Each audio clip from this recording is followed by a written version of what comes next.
मराठी पाऊल नेहमीच पडते पुढे आणि सध्या फॅशन डिझायनिंगच्या क्षेत्रात एक मोठं मराठी नाव सध्या घराघरात झळकत आहे आणि अर्थात आपल्या सर्वांचा लाडका शो म्हणजे बिग बॉस मराठी.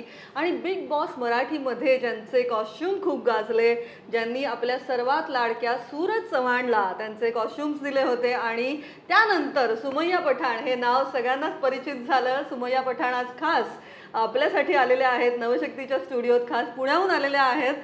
सुमय्या, खूप स्वागत आहे तुझं आणि खूप छान वाटलं की आज खास आपण वेळात वेळ काढून इथे छान गप्पा मारायला आलेला आहात आणि अर्थात खूप बोलायचं आहे, त्यामुळे सुरुवातीलाच खूप मनापासून स्वागत. Thank you so much.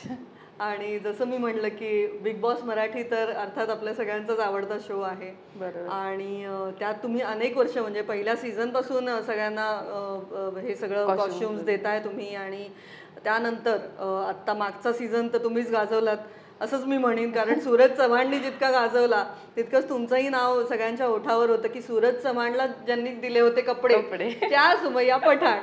तर मला असं वाटतं ही एक विलक्षण जर्नी आहे. तर तुम्हीच सांगा कसं हे सगळं सुरू झालं होतं, तेव्हा सूरजला दिलेले कॉस्ट्युम ते सगळंच खूप गाजलं होतं आणि कसं ते सगळं सुरू झालं होतं, काय होतं?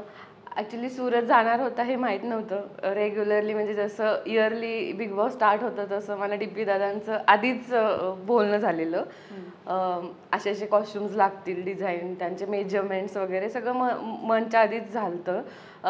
बिग बॉस स्टार्ट झालं त्या दिवशी त्याच्यात सेकंड डेला मला कॉल आला की असं असं आहे विषय, सूरज गेला. म्हणजे माहीतच होतं बट माहीत नव्हतं की कोणी गेलेत कोणी नाही हे नव्हतं माहिती.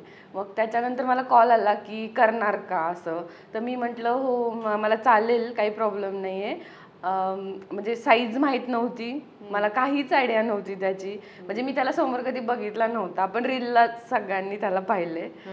तिथेच तो सगळ्यांचा फेवरेट होता आणि तिथेच मी पाहिलं होतं. मेजरमेंट्स वगैरे काही नव्हतं. मी म्हटलं मी करेल पण मेजरमेंट्सही नव्हते. मग त्याच्या ताईचा नंबर घेतला, मग ताईला कॉल केला, त्यांना विचारलं घरात एखादा जुना शर्ट असेल तर त्याची साईज ॲटलिस्ट मला सांगा. मग त्या साईजवरून मी घेतले ते मेजरमेंट्स. साईज घेतल्यानंतर मग विषय परत कलर्सचा होता. म्हणजे एक्झॅक्ट समोर आपण कधी पाहिलं नसेल तर इमॅजिन नाही करू शकत ना. तर मी ते कलर्सचा थोडा स्टडी केला. मग ते पहिले 2 वीक तर फेलच गेले बिकॉज ऑफ मेजरमेंट माहीत नव्हतं. म्हणजे माझ्या नजरेत ते फेल होते बिकॉज ऑफ मेजरमेंट कुठे लूज होतं कुठे टाईट होतं असा विषय झालेला. तर म्हणजे ते मी पकडत नाही 2, पण शिकले मी त्या 2 वीकमध्ये की मला ह्याला कुठे. पण ऍक्च्युली म्हणजे सूरजनी असे कपडे कधीच घातले नव्हते, राईट. है ना.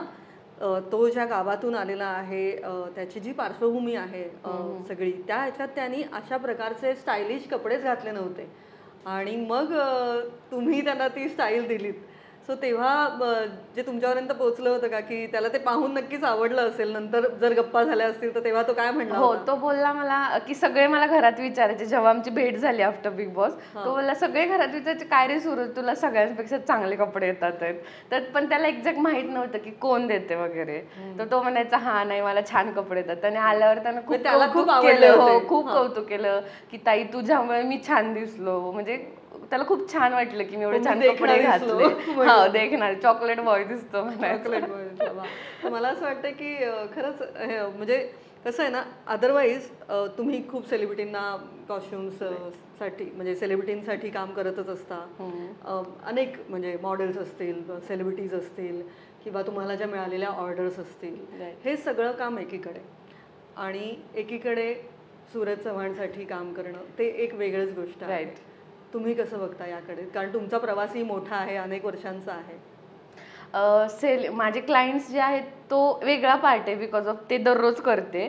बट सूरज एक खूप इंटरेस्टिंग पार्ट होता बिकॉज ऑफ तो डायरेक्ट टेलिव्हिजनला दिसत होता आणि ते म्हणजे बर्डन टाईपच होतं की कसं दिसेल, लोकांना ते आवडेल का, लोक म्हणजे त्याच्यावर काय विचार करतील. म्हणजे मी कंटिन्यू तो विचार करायचे कलर कसे असतील, त्याला स्टाईल कोणती चांगली दिसेल. म्हणजे खूप इंटरेस्टिंग होतं मला त्याच्यासाठी करणं. पण त्याहीपेक्षा मी असं विचारते की हे कुठेतरी इमोशनल होऊन गेलं का सगळं, कारण एक गरीब घरातला मुलगा राईट ज्याच्यासाठी हे काहीतरी एका वेगळ्या लेवलला गेलं होतं, तर तुम्ही त्याकडे म्हणजे मला बिझनेस या दृष्टीने आपण विचारच नाही करत आहोत किंवा हे एक इमोशनल होऊन गेला सगळा मामला. Right, ते कसं वाटलं तुम्हाला? बिझनेसचा प्रश्नच नव्हता, तो डोक्यातच घेतला नव्हता. एक भाऊ म्हणून त्याच्यासोबत नातं झालेलं जे महाराष्ट्र, त्याच्यामुळे मला सगळा महाराष्ट्र पूर्ण ताईच म्हणतो. म्हणजे मला रिअलमध्ये भाऊ नाहीये, पण आज पूर्ण महाराष्ट्रामध्ये सूरजमुळे खूप सारे भाऊ मिळाले. आणि त्याच्यासोबत म्हणजे काम करत असताना डिझायनिंगचं म्हणजे खूप इमोशनल फिलिंग्स होत्या. लाईक म्हणजे कुठला बिझनेस नव्हता, म्हणजे कुठलाच हेतू, म्हणजे काही स्वार्थ नव्हता. म्हणजे खूप मनापासून मी त्याच्यासाठी डिझाईन केले आणि ते पूर्ण महाराष्ट्राला आवडलेत. सगळ्यांनी कौतुक केलं त्याच्याबद्दल. वा, नाही मला असं वाटतं की करिअरमध्ये असे वेगवेगळे टप्पे येत असतात, पण काही टप्पे खूप स्पेशल असतात. हो, स्पेशल असतात. तसं हे झालं होतं. सूरजच्या बाबतीत म्हणजे खूप स्पेशल आहे ते माझ्यासाठी, की पूर्ण म्हणजे मी आत्तापर्यंत सगळे सीझन केले. मी म्हणजे पूर्ण कंटेस्टंटला नाही देत, बट चॉईस मला म्हणजे ज्या ज्या कंटेस्टंटला द्यायला वाटतं मी त्यांना देते.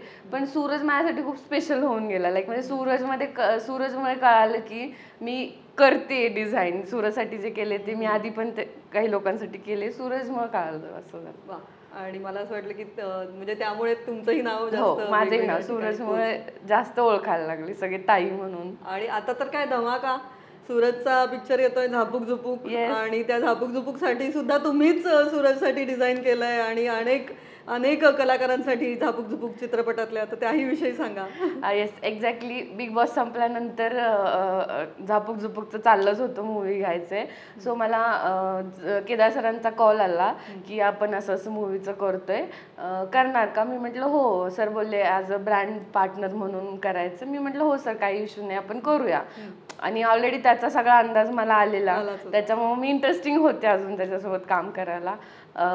त्याच्यासोबत मला नंतर म्हणजे प्रोडक्शन हाऊसचं ऑलरेडी डिझायनर होती युगा दीदी म्हणून, तिने पण खूप सपोर्ट केला डिझाईन्समध्ये किंवा कलर कॉम्बिनेशन्स, काय सेटला काय सूट होणारे वगैरे सगळ्या गोष्टी तिनं सांगायची. म्हणजे ती डिझाईन सांगायची, मी डिझाईन करायचे. म्हणजे छान होतं. म्हणजे प्रॉपर झापूक झुपूकची जर्नी खूप बेस्ट होती. अरे वा, क्या बात आहे. म्हणजे मला असं वाटतं की त्याच्यात अजून नवीन काय काय कपडे आणि पाहायला मिळणार आहे. 25 एप्रिलला बघा, खूप वेगवेगळ्या टाईप्सचं इंटरेस्टिंग आहे. आता लेटेस्ट आम्ही हळदीचं गाणं सध्या वाजीव दादा फार वाजतंय, त्याच्यातलंही त्याचे कपडे फार मस्त आहेत. तो ऍक्च्युली बिग बॉस मधला शर्ट आहे. हा, बिग बॉस मध्ये जो त्याचा फेवरेट होता, म्हणजे लाईक तो महाराष्ट्रवर झाला. करेक्ट. ऍक्च्युली त्याचा तो म्हणजे माझा साइन डिझाईन म्हणतात ना, सिग्नेचर स्टाईल, ती झाली आता. पांढरा शर्ट त्याचा. हो, पांढरा शर्ट त्याला खूप आवडतो तो. तोही तुम्हीच डिझाईन केला? हो, तोही मीच डिझाईन केला. तो त्याचा पण फेवरेट आहे का? खूप फेवरेट आहे त्याचा तो. म्हणजे बिग बॉस विन झाल्यानंतर 2-3 दिवस काढतच नव्हता त्याला, म्हणजे ती लकी मानतो त्याला तो.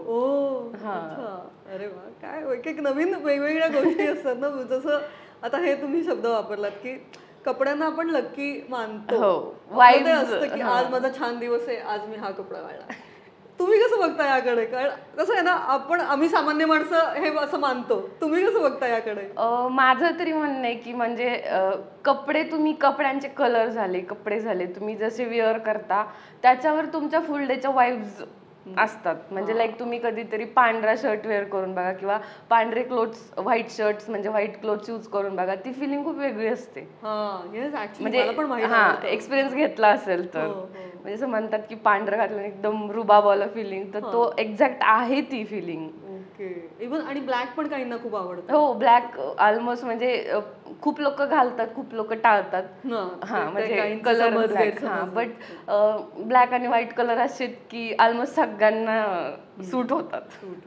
पण म्हणजे ते आहे काहीतरी की वाईब्स आहेत. आज मी छान माझा आवडता कपडा. ॲज अ डिझायनर मी सांगेल की कपड्यांच्या कलर मध्ये आणि कपड्यांच्या डिझाईन्स मध्ये खूप वेगळ्या वाईब्स आहेत. खूप वेगळ्या वाईब आहेत. मला आत्ता जी वाईब आली आहे, तर हाला जी वाईब आली आता ते मी आता माझ्या या आपल्या नवशक्तीच्या प्रेक्षकांना खास शेअर करणार आहे. मला आज खूप छान वाटतंय. मी इतक्या वेळा असं करते कारण आता हा जो ब्लेझर आहे हा सुमय्याजींनी केलेला आहे डिझाईन, आणि मला खूप छान वाटतंय कारण इथे माझा फोटो आहे, इथे स्टारनीच लिहिलेला आहे. आणि खरं तुम्हाला प्रश्न विचारते, वाईब कशी आहे? वाईब अफाट आहे, खूप मस्त वाटतंय आणि इतकं छान सरप्राईज होतं हे मलाच की म्हणजे मला असं वाटलं की अच्छा आपण आता भेटणार आहोत, इंटरव्ह्यू करणार आहोत, पण तुम्ही डायरेक्ट हे सरप्राईज घेऊन आलात मला. तर हे खूप छान आहे आणि मला खूप आवडलंय की माझ्यासाठी एक कोणीतरी पहिल्यांदा छान एक ब्लेझर डिझाईन केलाय. क्या बात आहे. खूप आवडलं मला हे सुमय्याजी, खूप छान आहे. आणि इतकं तुमची त्याच्यात ती तुमची सिग्नेचर आहे, इकडे माझा फोटो आहे, त्यामुळे तुमची स्टायलिंग येते सगळं त्याच्यात छान. राईट. सो ही स्टाईल पण सूरज पासूनच स्टार्ट झालीये. प्रमोशनच्या वेळी असं आम्ही स्टारनीच सूरजला लिहिलेलं आहे. ओहो. प्रमोशनच्या वेळी आम्ही सूरजचे डायलॉग्स आणि झापूक झुपूकच्या प्रिंट्स केलेल्या, हा. त्याही खूप लोकांपर्यंत पोहोचल्या आणि खूप लोकांना आवडल्या. ओ हो हो, म्हणजे ते गाजलं. हो, गाजलं. मग ते आता त्याचे तसे कपडे निघाले हो, आता मार्केटमध्ये. तसे प्रिंटचे सगळे म्हणजे स्टाईल निघाली प्रिंटची वा, आता, market ज्याचे गाजवलंय. त्याचे डायलॉग्स किंवा सिग्नेचर आणि स्टाईल. आता त्याचं ते टॉपचा किंग. हो, ते पण मीच केलेलं, जो हा. IPL मध्ये गेलेला. राईट. तो IPLचा जो व्हिडिओ जो खूप मिलियन्सनी आमच्याही नवशक्तीच्या युट्यूबवर गाजतोय आणि सूरजच्या इंस्टाग्रामवर गाजतोय, तो जो तेव्हा तर त्यांनी टॉपचा घातला किंग, होता. Yes right. जॅकेट, टॉपचा किंग. डेनिमचा जॅकेट होता. क्या बात आहे. म्हणजे मला असं वाटतं की खरंच हे खूप इंटरेस्टिंग आणि खूप छान काम आहे तुमचं, की तुमचं इतकं ते ती स्टाईल गाजते म्हणतो ना आपण, की ती स्टाईल कुठेतरी एवढी लोकप्रिय होते. राईट. त्याच्या मागे खूप मेहनत असेल. आता अर्थातच तुमचा प्रवास मला जाणून घ्यायचा आहे की कधी हे सुरू झालं, तुमची ही जर्नी कधी सुरू झाली? माझी जर्नी, मी पुण्यामध्ये माझा स्टुडिओ आहे. आत्ता आधी गर्ल्स म्हणजे लेडीज वेअरच आहे. आता मी स्पेशली सूरजच्या नंतर, म्हणजे सूरजला डिझाईन केल्यानंतर मला मेन्सच्या इतक्या ऑर्डर्स आल्यात. सूरजला म्हणजे त्यांना म्हणजे त्यांचा ट्रस्ट माझ्यावर जितका आहे ना, तो मला कळालाय आता. वा. त्याच्यामुळे खूप ऑर्डर्स जेंट्सच्या येतात. जेंट्सच्या order येतात? हो, जेंट्सच्या. म्हणजे माझे स्टायलिंग वाढलेलं आहे. वा वा. किंवा तुमच्यामुळे त्यांना कळायला लागलं की अच्छा आपण ही स्टाईल केली पाहिजे असं. Yes yes, exactly. तर मी नवीन ओपन करते स्टुडिओ लक्ष्मी रोडला. त्याच्यामध्ये मेन्स, गर्ल्स म्हणजे जे काही किड्सचं पण आहे, रेंटल पण आहे, कस्टमाइज पण आहे. ओके, वा. म्हणजे पुण्यात आता तुमचं ते जोरदार. हा, ते आहे. आता एक आहे, बट ते आता मी सेकंड ब्रांच म्हणून स्टार्ट करते. हो, हो. तुम्हाला खूप शुभेच्छा त्यासाठी. Thank you so much. आणि पण हा प्रवास कधी सुरू झाला? कारण तुम्ही मराठवाड्यापासून मग इकडे Right. आलात. मग हे कधी तो काय म्हणतात ते स्टायलिंगचा हा किडा कधी होता? लहानपणापासून हो, होता? लहानपणापासून होता. ऍक्च्युली माझे पप्पा मुख्याध्यापक आहेत प्रायमरी स्कूलला, गव्हर्नमेंट थ्रू. तर त्यांचं असं होतं की तुला जे करायचं ते कर आफ्टर 10th. आणि कुठे कुठे होतं तुमचं लहानपण? मी धाराशिव मध्ये भूम तालुक्यामध्ये मी राहते. बर. हो, म्हणजे मराठवाड्यातल्या एका छोट्या गावामध्ये. हो, छोटं तालुका आहे, तिथे मी राहते. 10th पर्यंत एज्युकेशन माझ्या पप्पांच्या स्कूलमध्ये केलं. तिकडेच? हो, तिकडेच केलं. आफ्टर 10th मी ड्रेस डिझायनिंग अँड मॅन्युफॅक्चरिंगला गव्हर्नमेंटचं ऍडमिशन घेतलं. बर.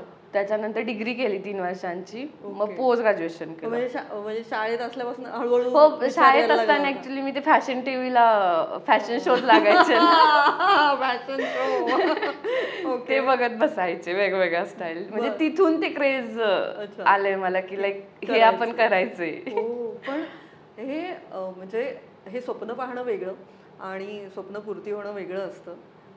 मराठवाड्यातल्या त्या धाराशिव तालुक्यात तुम्ही हे स्वप्न पाहिलं, पण अर्थात ते पूर्ण व्हायला वेळ लागला असेल. खूप वेळ लागला. कसं होतं ते? काय म्हणजे इतक्या इझिली ते पूर्ण पण नाही झालेले. खूप सारे एक्सपिरियन्सेस आले, म्हणजे त्याच्यातून मी शिकले.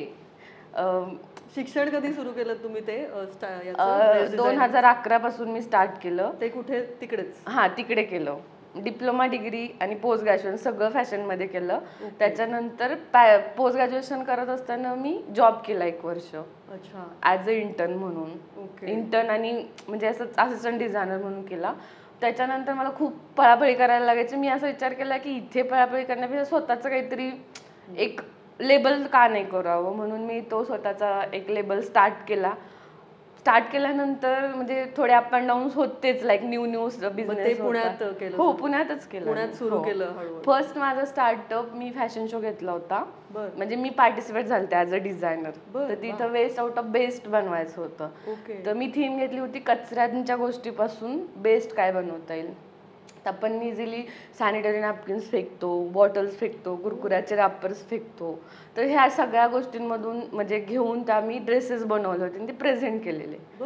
तो शो इतका हिट गेला की गव्हर्नमेंटनं तो घेतला मुंबईमध्ये घेतला, पुण्यामध्ये अशा 10 सिटीजमध्ये वेगवेगळा पूर्ण मला असं वाटतं गव्हर्नमेंट की हे नुसतं डिझायनिंग नाहीये, याच्या मागे मेसेज पण किती मोठा आहे की रिसायकल आजकाल आपण म्हणतो किंवा पर्यावरण वाचवा आपण म्हणतोय. हे किती छान आहे की तुम्ही त्या कचऱ्यातून काहीतरी वेगळं निर्माण करताय एक कलाकृती.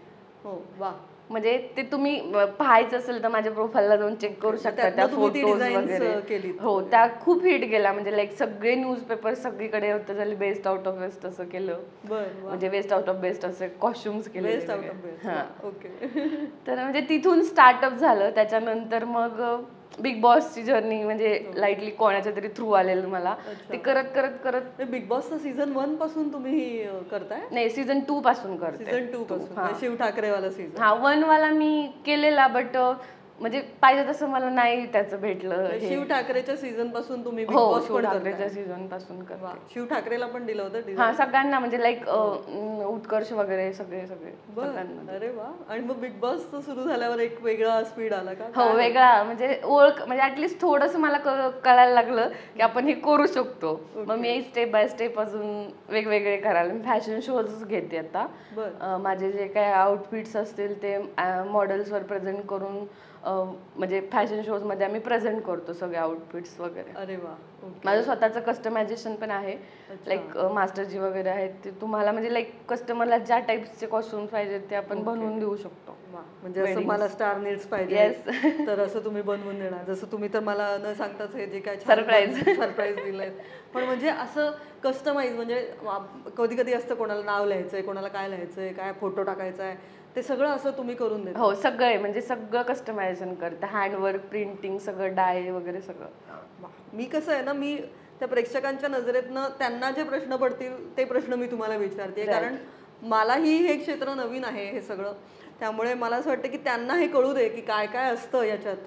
तर ते सांगा आम्हाला प्लीज, कसं असतं? फॅशन डिझायनिंग म्हणजे ऑलमोस्ट सगळेजण असं विचार करतात की नाही टेलरिंगचा पार्ट आहे, म्हणजे लाईक माझ्या इकडच्या एरियामध्ये बोलते. बट मी केल्यानंतर, म्हणजे मी जेव्हा माझ्या शॉप केलं किंवा जे काही गोष्टी केल्या सगळ्या फॅशन शो, त्याच्यानंतर खूप लोकांना समजलं की ॲक्च्युअल मिनिंग काय आहे फॅशन डिझायनिंगचा. म्हणजे त्याच्यामध्ये आपण काय काय करू शकतो. लाईक फॅशन शोज रन करू शकतो आपण, सिरियलसाठी, टीव्ही म्हणजे मूवीजसाठी करू शकतो. ॲक्टरचं स्पेशल, जसं की मी आता सूरजचं केलं तसं आपण एखाद्या ॲक्टर सोबत स्पेशली डिझाईन करू शकतो.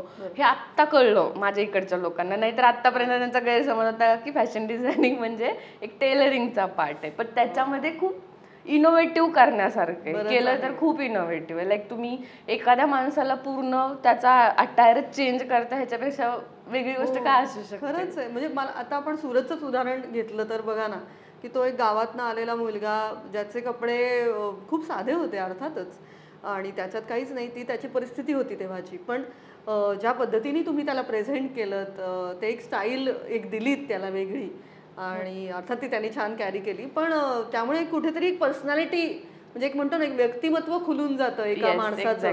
तसंच हे आहे. वा. आता त्याला म्हणजे खूप असे, सूरजला स्वतः असं वाटतं की आता वेगवेगळे कॉस्ट्युम्स वेअर करावे, त्याच्यामध्ये ताईने वेगळा काही डायलॉग टाकावा, वेगळं काहीतरी की जे म्हणजे हिट व्हायला पाहिजे की ना हा सूरजने घातला होता. म्हणजे त्याला अशी सवय झाली आता सगळं यूज करायची, जॅकेट्स वगैरे त्यांना कपड्या. आणि मेन तो कॅरी करायला शिकलाय. मला असं वाटतं की तुम्ही त्याला कपड्याच्या प्रेमात आता पाडलंय. ही जादू तुमची आहे. आणि जसं तुम्ही सांगत होतात की वेगवेगळे प्रकार असतात, की हे स्पेशल डिझायनिंग पण आहे, आणि बाकी आजकाल ते आता वेडिंगचा सीझन तर आहेच, तर ते प्री वेडिंग आणि ते पण सगळं करता का तुम्ही? हो, प्री वेडिंग करतो. मॅटर्निटी शूट्स असतात आपले. Maternity shoot? हो, मॅटर्निटी शूट साठी पण आहे. आपण स्पेशल डिझाईन करून देतो, गाऊन्स वगैरे. कपल्स ट्विनिंग पण करून देतो. ते फोटो काढतात प्रेग्नंट झाल्यावर. फॅमिली शूट्स पण करतो आपण. लाईक आजकाल ट्रेंड निघालाय सगळ्यांचे सेम कॉस्ट्युम्स. ते बाहेर एकाच फॅब्रिक मध्ये सगळ्यांचे डिफरंट स्टाईल फोटो काढायचा, एक सेम कपडे घालून, सेम कलरचे वगैरे. सगळेजण आता लग्नामध्ये तेच यूज करतात, सगळ्यांचे सेम फॅब्रिक्स आणि पॅटर्न्स वेगवेगळे. सांगा मला, न्यू ट्रेंड सांगा काय. आता सध्या पैठणीचा चाललाय की आपण पैठणीचे सगळेजण, लग्नाचा सीझन आहे. हो, लग्नाचा सीझन आहे आता. आणि आता समर पैठणीचं, तर ते पैठणीचा फ्रॉक झाला, पैठणीची सलवार झाली, पैठणीचा पंजाबी कुर्ता झाला, जॅकेट झाले, ते सगळं जॅकेट झाले आता. म्हणजे लाईक गाऊन चे जास्त ट्रेंड आहे, इव्हनिंग गाऊन्स वगैरे. ते पण पैठणीचे? हो, पैठणीचे म्हणजे ट्रेडिशनल, पण त्याला वेस्टर्न टच पण देऊ शकतो. Okay, wow. ओके, वा. म्हणजे ट्रेडिशनल फॅब्रिक मधून वेस्टर्न टच पण देऊ शकतो. ट्रेडिशनल मधनं वेस्टर्न. पैठणीचा गाऊन कधी पाहिलाय का? गाऊन म्हणजे घरातला गाऊन नाही, पार्टी गाऊन. वा वा. ओके. ओके, हा तुम्ही सांगत राहा, मला मजा येते. आपण खूप सारे वेगवेगळे फॅब्रिक यूज करू शकतो. नेट म्हणजे असे काही क्लायंट्सची नीड असते की लाईट वेट हवंय, तेव्हा आपण नेटचं तुम्ही बघतो आपण एकदम टेलवाला गाऊन असतो, ते यूज करतात प्री वेडिंगला. ब्लेझर्सच्या वेगवेगळ्या स्टाईल्स आहेत, वेस्ट कोटच्या स्टाईल्स आहेत वेगवेगळ्या, हुडीच्या वेगवेगळ्या स्टाईल, पॅन्टच्या वेगवेगळ्या स्टाईल्स आहेत. ते मुलांसाठी पण खूप काय काय आहे ना, तुम्ही म्हणतात की जेंट्स साठी पण खूप खूप आहे. असं म्हणतात ऍक्च्युली की मेन्स साठी म्हणजे जेंट्स साठी डिझाईन करणं खूप आवड आहे, बट जेंट्स मध्ये डिझाईन केलं ना खूप काही करण्यासारखे, खूप वेगळं आहे काही काही. म्हणजे फक्त ब्लेझर्स आणि फक्त वेस्ट कोट हेच न करता त्याच्यामध्ये खूप अजून व्हरायटी आपण करू. त्यामुळे एक मोठा संदेश आहे की हे सगळं स्टायलिंग, हे सगळं डिझायनिंग असं छान, हे सगळं फक्त बायकांसाठी नसतं, पुरुषांसाठी पण असतं. तर सांगा. तर त्याचं हे मूर्तिमंत उदाहरण तुम्ही आता सूरज मार्फत आणलेलंच आहे समोर, आणि मग सांगा त्यांचे काय, आपण पुरुषांचे गैरसमज दूर करूया. म्हणजे असं समजतात पुरुष लोक की कुर्ताच घालायला, म्हणजे कुर्ता ब्लेझर म्हणजे असं लोकांनी स्टाईल ठरवून ठेवल्यात. ब्लेझर म्हणजे पार्टी वेअरच झाला, कुर्ता म्हणजे ट्रेडिशनललाच घालायचा, किंवा वेस्ट कोट आणि ते असं न करता त्याच्यामध्ये जर तुम्ही फॅब्रिक मध्ये चेंज केला ना, तो पार्टीचा तुम्ही ट्रेडिशनल मध्ये पण घालू शकता आणि ट्रेडिशनलचा पार्टीमध्ये पण यूज करू शकता. सगळी जी गंमत आहे ती सगळी फॅब्रिकवर आहे. म्हणजे लाईक तुम्ही फॅब्रिक चेंज करा, त्याचा टचअप, फॅब्रिकचा टचअप चेंज केला तर तो कन्वर्ट होईल डायरेक्ट वेस्टर्न मध्ये. म्हणजे सगळी जी काही जादू आहे ती फॅब्रिक. म्हणूनच आपण ते शेरवानीचे 50 प्रकार आजकाल बघतो वेडिंग मध्ये. ते जे ट्रेडिशनल शेरवानीज असतात ना, ते आपण वेस्टर्न मध्ये पण कन्वर्ट करू शकतो, आणि फक्त त्याला थोड्या आयडिया यूज करायला लागतात. आणि त्यांचेही वेगवेगळे ब्लेझर आलेत ना मुलांचे आता, असे छान वेगवेगळे स्टाईल. हो, खूप वेगवेगळे वर्क्सचे आहेत, ॲनिमल प्रिंट्स आहेत, लाईक म्हणजे टायगर. आता सध्या टायगरचा ट्रेंड निघाला, जो आम्ही झापूक झुपूक मध्ये यूज केला होता. हो, आणि बरंच काय काय वर्क पण असतं काय काय. हो, हँड वर्क्स असतात, मशीन वर्क असतात, प्रिंटिंगचं वर्क असतं, टाय अँड डाय पण असतं, म्हणजे लाईक खूप काय करू शकतो वेगवेगळं. आणि असं लिहिलेलं पण काय काय. हे तर त्याची सिग्नेचर स्टेप स्वतः वेअर करून हटके लुक करू शकतो. ओके. आणि हे अर्थात महिलांसाठी पण आहे, कारण त्याही म्हणजे माझ्यासारख्या महिलांना तर अनलिमिटेड स्टाईल आहेत यूज करायला. आम्हाला हवंच असतं. रोज आम्ही दिवसा म्हणजे सकाळ, दुपार, संध्याकाळ, रात्र 4 वेळी 4 वेगळे कॉस्ट्युम घालायला तयार असतो, आणि जास्तच. कंटाळा नाही महिलांची हौस तर पूर्ण म्हणजे असतेच. तर काय महिलांसाठी सध्या काय ट्रेंड आहेत, सध्या काय आहेत? महिलांसाठी तर सध्या वेगवेगळ्या साडीचं ड्रेपिंग स्टाईल चालले, लाईक रेडी टू पैठणी सांगितलं. हो, रेडी टू वेअर साडीज असतात, लाईक म्हणजे पूर्ण रेडी साडी असते, फक्त नॉट करायचं आणि पिनअप करायचं. ज्यांना साडी नेसता येत नाही त्यांच्यासाठी. हा, राईट. आता ते म्हणजे साडीला एवढा वेळ पण नाहीये कोणाकडे की ते प्लीट्स करा आणि पिनअप्स करा, त्याच्यासाठी ते इझी आहे की रेडी टू वेअर यूज करा, वेळ कमीत कमी यूज करा. खूप आलंय सध्या. हो, आता सध्या प्री वेडिंग जास्त चालले, म्हणजे लाईक प्री वेडिंगच नाही म्हणू शकत, कुठलंही शूट म्हणा, म्हणजे काहीतरी नवीन केले लगेच शूट करायचं, काहीतरी नवीन भेटले त्याच्यासाठी वेगळं शूट करा. म्हणजे लाईक आपण एक उदाहरण देते, आपण न्यू कार परचेस करायला चालू, त्याच्यासाठी पण खूप लोक ट्युनिंग करून घेतात, आणि बॅक साईडला लिहितात. म्हणजे काही लोक म्हणजे असं उदाहरण आणली वर्का वगैरे मराठीमध्ये, जी कार नाही का, आणली वर्का खूप सारे लिहितात, किंवा कारचे लोक ब्रँड टाकतात, BMW, मर्सिडीज, जे काय असेल ते. म्हणजे वेगवेगळ्या स्टाईल आहेत खूप साऱ्या. हे वाव, आज मला इतकी माहिती मिळाली ना, आज माझा एक वेगळाच खजिना मिळालाय. म्हणजे कार आणायला लोक कपडे स्टाईल करून घेतात, हे मजा आहे. वा. चला, मी BMW कधी घेईन माहित नाही, पण मी घेतली तर मी कुठलीही गाडी घेतली तर मी त्याच्यासाठी स्टाईल करायला तुम्हाला सांगणार आहे. वा, पण हे भारी आहे ना, हे किती छान आहे हे. ओके. आणि अजून काय आता सध्याच्या म्हणजे ह्या स्थितीमध्ये तर प्रत्येक म्हणजे ऍक्टर म्हणा किंवा वेल सेटल माणसाचा एक स्टायलिश आहे म्हणजे आहेच आणि ठेवावाच लागतो. नीड आहे आता. हे कळलं की प्रत्येक ऑकेजनला एक काहीतरी स्टायलिंग करून हो, आता कोणी सिम्पल साधं घालतच नाही. तुम्ही जर ऑब्झर्वेशन केलं तर बारशापासून लग्नापर्यंत सगळं सेपरेट पाहिजे असतं. म्हणजे लाईक न्यूली मॅरिड होतात तेव्हा ट्विनिंग चालतं, मग बेबी झालं की परत पूर्ण फॅमिलीसाठी आम्हाला सगळ्यांना करायचं. बरोबर. ओके. असे म्हणजे स्टाईल आहेत सगळ्यांना, ज्याचं त्याचे यूज करतात. काय मस्त आहे हे एक वेगळं जग आहे. याचा भाग मला कायम व्हायला आवडेल. खरंच खूप छान सांगताय तुम्ही. म्हणजे कसं आहे ना की काहींना फार कमी माहिती असतं की स्टायलिश कपड्यांबद्दल, पण असं वाटतं की हां काय जाऊन दुकानातनं महागाचे कपडे आणायचे आणि ते घालायचे. आधी हे एवढंच असायचं, पण आता हे तुमच्यासारखे स्टायलिस्ट जास्त आलेत. आणि जसं मी म्हटलं की मराठीत सुद्धा म्हणजे महाराष्ट्रात किंवा आपल्या मराठी माणसांचं सुद्धा आता स्टायलिंग बदलायला लागलंय किंवा स्टायलिंग बद्दल ते आता नॉलेज जरा अवेअर झालेत की अच्छा हे काहीतरी असतं, नुसतंच महागड्या दुकानातून जाऊन झारातून कपडे आणायचे असं नाहीये. राईट. सो ते असं वाटतं का की मराठी माणसांचं आता स्टायलिंग वाढायला लागलंय किंवा त्याकडे बघण्याचा दृष्टिकोन वाढतोय? एक्झॅक्टली. आधीच्या क्लायंट्समध्ये माझ्या आणि म्हणजे आता जे क्लायंट्स येतात ना, प्रत्येकाची रिक्वायरमेंट्स खूप वेगळी आहे की लाईक मी जे घालते ते कोणाजवळ नाही दिसलं पाहिजे. म्हणजे खूप सारे क्लायंट्स आहेत युनिक पाहिजे. लाईक मी हे केलं, ब्लाऊजचा नेक झाला, ड्रेसचा नेक झाला किंवा एखादं कुर्ताच्या स्टाईल म्हणा, हे म्हणजे लाईक त्यांचं असं असतं की दुसरं कोणाकडे नाही दिसलं पाहिजे.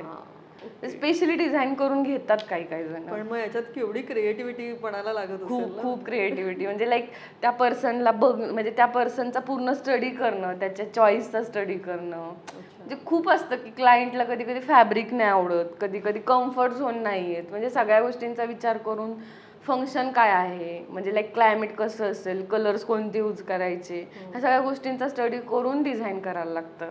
पण हा तुमचा जो स्पीड आहे, म्हणजे परवा आपण बोललो होतो, आज तुम्ही या स्टुडिओत आहात, म्हणजे एक दिवसात तुम्ही हे करून आणलंय माझ्यासाठी. मग म्हणजे कधी असं अर्जंट पण असतं, कधी असं वेळ लागतो, काय असतं? अर्जंट असतं काय आता सुरतच्या वेळेसच बघा, म्हणजे लाईक बिग बॉसच्या वेळी ऑलमोस्ट म्हणजे त्याचं असं स्पेशली बघणार कोणी नव्हतं की आता पाहिजे नंतर पाहिजे कॉस्ट्युम.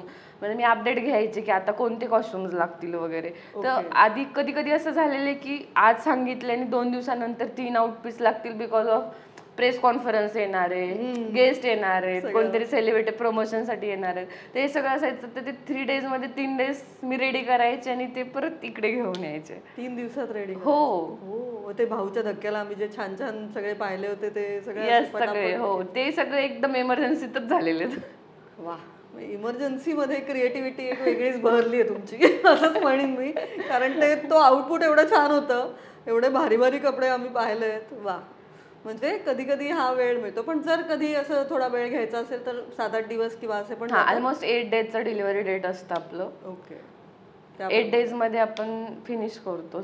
मतलब म्हणजे स्टायलिंग म्हणा, सर्चिंग, फॅब्रिक, स्टिचिंग, ट्रायल सगळं 8 डेज मध्ये आपण करतो. पण मग कधी हे सेलिब्रिटींचे टँट्रम पण असतात का की असं नाही असं पाहिजे, असं नाही तसं पाहिजे, ते कसं तुम्ही हँडल करता? एक्झॅक्ट असतं. तो म्हणजे एक वेगळाच पार्ट आहे की आम्ही ह्याच फंक्शनला चाललोय म्हणजे तेच कलर्स कंपल्सरी. लाईक तुम्ही अवॉर्ड फंक्शन्स बघितले असतील जीचे किंवा वेगवेगळ्या चॅनल्सचे, तर त्यांना एक पर्टिक्युलर थीम दिलेली असते. त्याच थीमच्या म्हणजे एका सिरियलची एक थीम असते पर्टिक्युलरली. त्या सिरियलच्या लोकांनी त्या क्रीवने त्याच रंगांचं घालून यायचं असतं.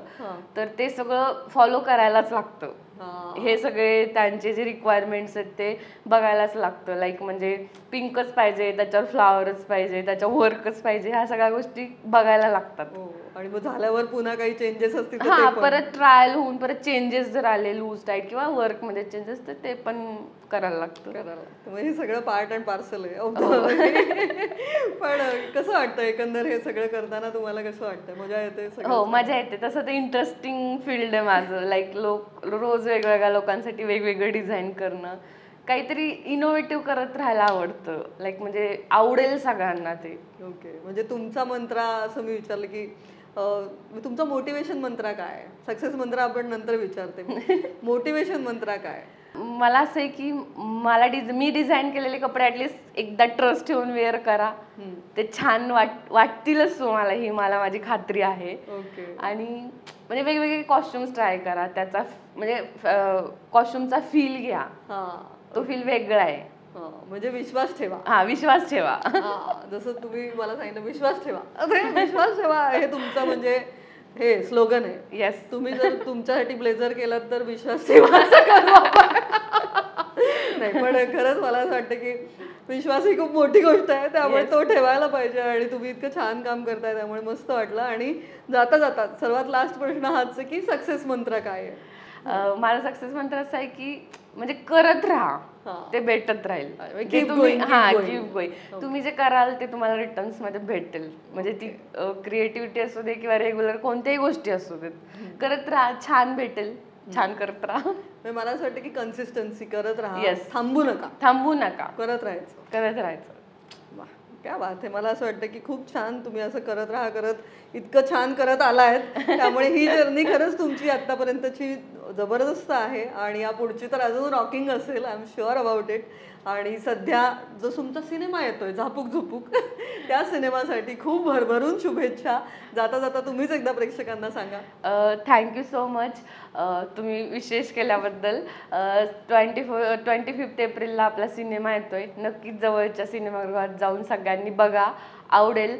ट्रस्ट ठेवा आणि गंमत करा. 25 तारखेला सगळ्यांनी मज्जा करा, सॉंग्स एन्जॉय करा सगळे. येस. आणि अर्थातच खूप भरभरून शुभेच्छा.